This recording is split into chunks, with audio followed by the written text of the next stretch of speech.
Decode the world unfiltered.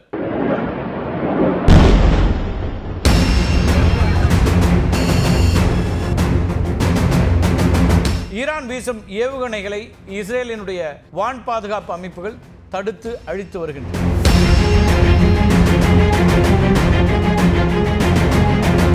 உண்மையிலேயே Iran அணு ஆயுதங்களை தயாரிப்பதுதான் இஸ்ரேலுக்கு பிரச்சனையா? நெத்தன்யாகு மீது 3 ஊழல் வழக்குகளும் நிலுவையில் இருக்கின்றன. ஈரான்ல ஒரு ஆட்சி மாற்றத்தை உருவாக்க வேண்டும் என்றுதான் நெத்தன்யாகுடைய எண்ணம்.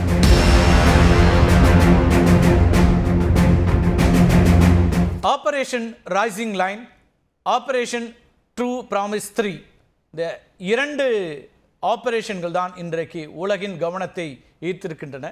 இஸ்ரேல் மற்றும் ஈரான் மாறி மாறி தாக்குதல் நடத்துவதற்கு வைத்துக்கொண்ட பெயர்கள் தான் இவை. கடந்த வெள்ளிக்கிழமை அதிகாலை யாரும் எதிர்பார்க்காத வகையில் ஈரானுடைய அணு ஆயுத நிலையங்களை குறிவைத்து இஸ்ரேல் தாக்குதல் நடத்தியது. இதற்கு பதிலடியாக ஈரான் இஸ்ரேல் மீது கடுமையான எதிர்த்தாக்குதலை நடத்தி வருகிறது. போர் நிறுத்தத்திற்கு மறுத்துவிட்ட ஈரான் அதிபர் அயதுல்லா அலி காமினி முதலில் இஸ்ரேலை நிறுத்தச் சொல்லுங்கள், நாங்கள் நிறுத்துகிறோம் அப்படிங்கிற ஒரு கருத்தை தெரிவிச்சிருக்கிறாரு. ஈரான் தாக்குதலில் இஸ்ரேலினுடைய டெல் அவிவ், ஜெருசலேம், பாட்யாம் உள்ளிட்ட நகரங்களில் ஏராளமான கட்டடங்கள் உருக்குலைந்திருக்கின்றன. ஈரான் தலைநகர் டெஹ்ரான் மீது இஸ்ரேல் குண்டு வீசி தாக்குதல் நடத்தி வருகிறது. இப்படி 2 நாடுகளும் மாறி மாறி தங்களுடைய தாக்குதல்களை தொடர்ந்து வருகிறார்கள்.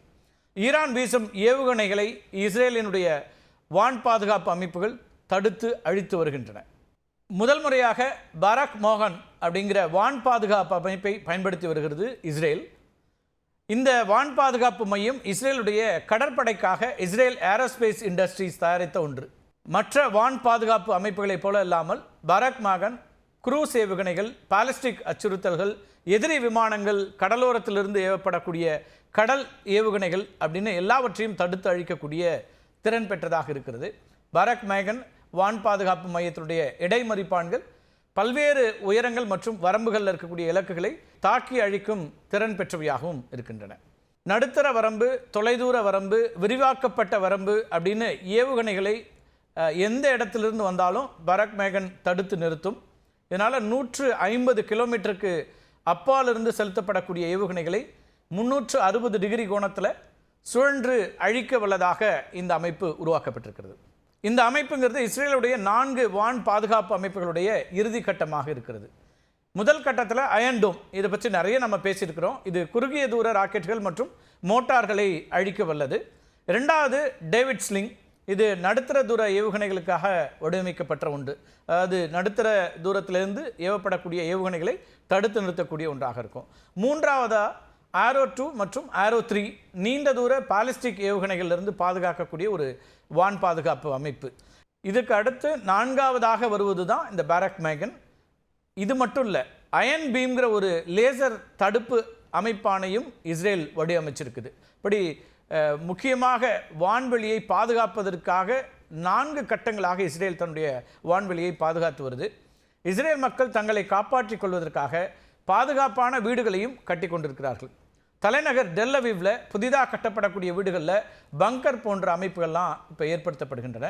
இப்போ ஏவுகணை தாக்குதலுக்கான எச்சரிக்கை சைரன்களுக்கு முன்பாகவே அலர்ட் செய்துவிடக்கூடிய ஒரு அமைப்பையும் கூட இந்த புதிய வீடுகளில் அவங்க அமைத்திருக்கிறாங்க. அதனால் இப்போ புதிய வீடுகளை பொறுத்த வரைக்கும் வான் வழியாக வரக்கூடிய தாக்குதல்களை எதிர்கொள்வதற்கு அல்லது அதிலிருந்து தப்பித்துக் கொள்வதற்கு ஏதுவான வீடுகள், பங்கர்கள் அப்படிங்கிற அளவில் கட்டப்பட்டு வரக்கூடியதை நம்ம பார்க்குறோம். ஆனால் இந்த வசதிகள் அனைவருக்குமானது அல்ல அப்படிங்கிறது இங்கே கவனிக்கத்தக்கதாக மாறி இருக்கிறது. 35,000 பாலஸ்தீனியர்கள் வசிக்கும் தாம்ரா அப்படிங்கிற கிராமத்தில் போர் பாதுகாப்பு வீடுகள் அப்படின்னு எதுவுமே கிடையாது. ஆனால் சுமார் 1000 யூதர்கள் மட்டுமே வசிக்கக்கூடிய கிராமங்களில் கூட போர் பாதுகாப்பு வீடுகள் கட்டப்பட்டிருக்கின்றன. இப்படி மனிதர்களுக்குள்ளாகவே இஸ்ரேலில் வசிக்கக்கூடிய யூதர்களுக்கு பாதுகாப்பு அதிகமாகவும் மற்றவர்களுக்கு பாதுகாப்பு குறைவாகவும் ஒரு நிலை இருக்கிறது அப்படிங்கிறது அங்கே இருக்கக்கூடிய செய்திகளாக பார்க்கிறோம் இஸ்ரேலை பொறுத்த வரைக்கும். இன்னொரு புறம் பாலிஸ்டிக் ஏவுகணைகள், மீடியம் ரேஞ்ச் பாலிஸ்டிக் மிசைல்ஸ், எமாத், கதர் அப்படின்னு மணிக்கு 15,900 கிலோமீட்டர் வேகத்தில் பாய்ந்து சென்று தாக்கக்கூடிய ஃபட்டா 1 அண்ட் ஃபட்டா 2 என்கிற ஹைப்பர்சானிக் ஏவுகணைகளை கொண்டு இஸ்ரேலை ஈரான் தாக்கி வருகிறது. இப்படி இந்த தாக்குதல்கள் ஒரு பக்கம் நடந்து கொண்டிருக்க, இஸ்ரேல் தொடக்கத்திலிருந்து சொல்கிறது ஈரான் அணு ஆயுதங்களை தயாரிக்கும் நிலைக்கு எட்டிவிட்டது, அதனால தான் நாங்கள் அவங்கள தாக்குறோம் அப்படின்னு ஒரு கருத்தை சொல்லிகிட்டே இருக்கிறாங்க. உண்மையிலேயே ஈரான் அணு ஆயுதங்களை தயாரிப்பது தான் இஸ்ரேலுக்கு பிரச்சனையா அப்படிங்கிற அடிப்படை கேள்வி எழுகிறது. அணுகுண்டு வெடிப்பை தூண்டும் கருவி, யுரேனியம், உலோகக்கோர் போன்ற அணுகுண்டுகளுக்கான முக்கிய பாகங்களை தயாரிக்கும் பணியில் ஈரான் முன்னேற்றம் அடைந்திருக்கிறதாகவும் இதற்கான நம்பகமான உளவு தகவல்கள் கிடைத்திருப்பதாகவும் தான் இஸ்ரேல் இப்போ சொல்லிட்டு இருக்கு. ஆனால் அதற்கான எந்த ஆதாரங்களையும் இஸ்ரேல் இதுவரை வெளியிடவில்லை அப்படிங்கிறது ரொம்ப குறிப்பிடத்தக்கது.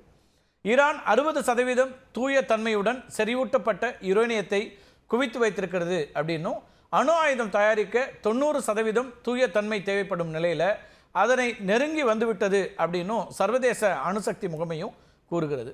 ஈரான் குவித்து வைத்திருக்கக்கூடிய செறிவூட்டப்பட்ட யுரேனியத்தின் மூலம் 9 அணுகுண்டுகள் வரை தயாரிக்க முடியும் அப்படின்னு சர்வதேச அணுசக்தி முகமை தெரிவிக்குது. ஈரானுடைய அணு ஆயுதங்கள் குறித்த இஸ்ரேல் பிரதமர் நெத்தன்யாகுவின் கருத்தை முழுமையாக அமெரிக்கா ஏற்றுக்கொள்ளவில்லை.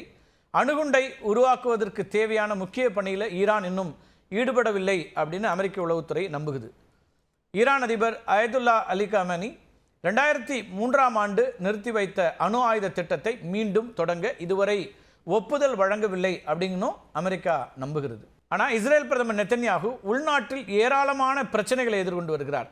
முக்கியமாக அவர் கொண்டு வந்த நீதித்துறை சீரமைப்பு சட்டம். இந்த சட்டத்தின்படி நீதிபதிகள் தேர்வு அமைப்பில் ஆளுங்கட்சி விரும்பும் 2 வழக்கறிஞர்கள் இடம்பெறுவார்கள்.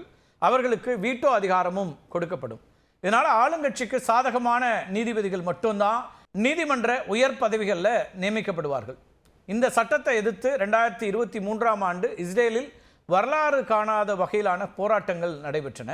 இந்த போராட்டங்கள் நடைபெற்று கொண்டிருக்கும் போதுதான் ஹமாஸ் இயக்கம் இஸ்ரேல் மீது தாக்குதல் நடத்தி சுமார் 1200 பேரை கொன்றது. இதற்கு பதிலடியாக நெத்தன்யாகு காசா மீது போர் தொடுத்தார். நெத்தன்யாவுக்கு எதிராக இஸ்ரேலில் நடைபெற்று வந்த போராட்டங்களும் நின்று போயின. நெத்தன்யாகு மீது 3 ஊழல் வழக்குகளும் நிலுவையில் இருக்கின்றன. அந்த நிலுவையில் இருக்கக்கூடிய வழக்குகளை கேஸ் 1000, கேஸ் 2000, கேஸ் 4000 அப்படின்னு குறிப்பிடுறாங்க. இந்த கேஸ் 1000 அப்படிங்கிறது கிஃப்ட்ஸ் அஃபேர் அப்படின்னும் அழைக்கப்படுது. நெதன்யாகுவும் அவருடைய மனைவி சாராவும் 2 தொழிலதிபர்களுக்கு சாதகமாக நடந்து கொள்ள ஏராளமான விலைமதிக்கத்தக்க பொருட்களை பரிசாக பெற்றதாக தொடரப்பட்ட வழக்கு தான் அந்த கேஸ் 1000. இந்த கேஸ் 2000 அப்படிங்கிறது என்னன்னா, இஸ்ரேலிய நாளிதழான எடியோத் அப்படிங்கிற ஒரு நாளிதழ் அது தனக்கு சாதகமான செய்திகளை வெளியிடவும் இதற்காக இஸ்ரேல் யாகோம் என்கிற செய்தித்தாளின் வளர்ச்சியை குறைக்கும் வகையிலும் பல இடையூறுகளை மேற்கொண்டதாகவும் நெத்தன்யாகு மீது வழக்கு தொடரப்பட்டிருக்குது.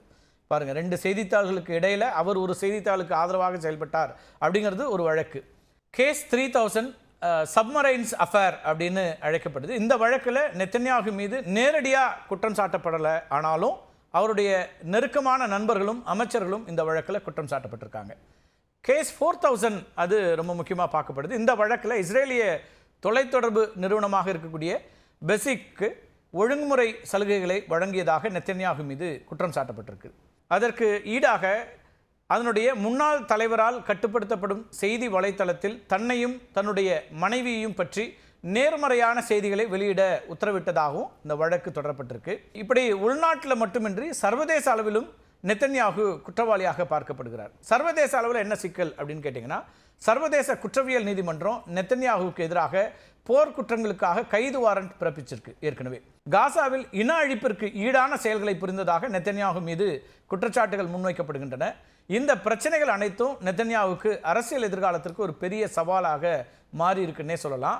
இதன் காரணமாகவே ஈரான் மீது தேவையற்ற போரை தொடங்கியிருக்கிறாரா அப்படிங்கிற கேள்விகள் எழுந்திருக்கின்றன. அரசியல் நோக்கர்கள் அப்படி தான் பார்க்குறாங்க. 2023ஆம் ஆண்டு எடுக்கப்பட்ட வாக்கெடுப்பில் இஸ்ரேல் மீது ஹமாஸ் தாக்குதல் நடத்தியதற்கு நெத்தன்யாகுவே காரணம் அப்படின்னு 87% இஸ்ரேலிய மக்கள் வாக்களித்திருந்தனர். அப்போது பிரதமர் பதவியிலிருந்து நெத்தன்யாகு விலக வேண்டும் அப்படின்னு 70% பேர் வாக்களித்திருந்தார்கள். ஹமாஸ் இயக்கம் பிடித்து வச்சிருக்கக்கூடிய இஸ்ரேலியர்களை மீட்பதில் நெத்தன்யாகு அக்கறை காட்டவில்லை அப்படிங்கிறதும் அந்த நாட்டு மக்கள் முன்வைக்கக்கூடிய மிக முக்கியமான குற்றச்சாட்டுகளில் ஒன்று. தன்னுடைய நாட்டில் தனக்கு உருவாகி இருக்கக்கூடிய எதிர்ப்பை மட்டுப்படுத்தவே அவர் ஓயாத போரில் ஈடுபட்டு வருகிறார் அப்படிங்கிற கருத்தும் நிலவுகிறது. 2026 அங்கே மீண்டும் தேர்தல் வரக்கூடிய சூழலில் அந்த தேர்தலுக்கு முன்னதாக நெத்தன்யாகு தனக்கான ஒரு ஆதரவை திரட்டுவதற்காகத்தான் இப்படியெல்லாம் செயல்படுகிறார் அப்படிங்கிற கருத்தும், ஈரானில் ஒரு ஆட்சி மாற்றத்தை உருவாக்க வேண்டும்ங்கிறது தான் நெத்தன்யாகுடைய எண்ணம். அதனால தான் இந்த ஒரு தாக்குதலை தொடங்கியிருக்கிறாரு. எந்த விதமான ஒரு ஈரான் தரப்பிலிருந்து எந்த விதமான ஒரு தாக்குதலோ அல்லது எந்த ஒரு முயற்சியோ இல்லாத ஒரு சூழலில் இஸ்ரேல் ஏன் இப்படி ஒரு தாக்குதலை ஈரான் மீது தொடங்கியது அப்படிங்கிற கேள்விக்கு பின்னால் நெத்தன்யாகுனுடைய அரசியல் அல்லது அவர் தனிப்பட்ட தனக்கான செல்வாக்கு குறைந்து வரக்கூடிய சூழலில் தேர்தலை சந்திப்பதற்காக இப்படியான செயல்களில் அவர் ஈடுபட்டிருக்கிறாரா? அதே போல் இஸ்ரேலுக்கு பின்னால் அமெரிக்கா இயங்கி கொண்டிருக்கிறது அப்படிங்கிற ஒரு குற்றச்சாட்டையும் ஈரான் தொடர்ச்சியாக வைத்து கொண்டிருக்கிறது. ஈரான் இன்னும் சொல்லப்போனால் பகிரங்கமான எச்சரிக்கையை கூட அமெரிக்கா உள்ளிட்ட நாடுகளுக்கு கொடுத்திருக்கிறது. அமெரிக்கா, பிரிட்டன் உள்ளிட்ட நாடுகளுக்கு ஈரான் எச்சரிக்கையும் கொடுத்திருக்கிறது. இஸ்ரேல் நிறுத்தாத வரைக்கும் நான் நிறுத்தப் போவதில்லை அப்படிங்கிறது தான் ஈரானுடைய ஸ்டாண்டாக இருக்குது. எப்படி இருந்தாலும் ஒரு யுத்தம், ஒரு போர் என்பது மிகப்பெரிய அளவுக்கு தாக்கத்தை உண்டாக்கக்கூடியதாக, இன்னும் சொல்லப்போனால் உலகம் முழுக்க இருக்கக்கூடிய சாமானியர்கள் பாதிக்கப்படக்கூடிய அளவுக்கான தாக்கத்தை தான் உண்டாக்கும் என்கிற வகையில் இந்த மோதல் தொடரக்கூடாது என்பது தான் அமைதியை விரும்பக்கூடிய அத்தனை பேருடைய விருப்பமாகவும் இருக்கிறது. ஆனால் அதற்கு தொடங்கி வைத்த இஸ்ரேல் பின்வாங்க வேண்டும் அல்லது அமைதி காக்க வேண்டும் என்கிற எதிர்பார்ப்பும், போர் வேண்டாம் என்று நினைக்கக்கூடிய அத்தனை பேர் மத்தியிலும் எழுந்திருக்கக்கூடியதை பார்க்குறோம். அரசியல் நோக்கர்கள் இந்த போர் அல்லது இந்த யுத்தம், இந்த மோதல் அவ்வளவு எளிதில் நிற்காது என்பதாகவே கணிக்கிறார்கள். மீண்டும் ஒரு காணொலியில் சந்திக்கலாம் நண்பர்களே. நன்றி, வணக்கம்.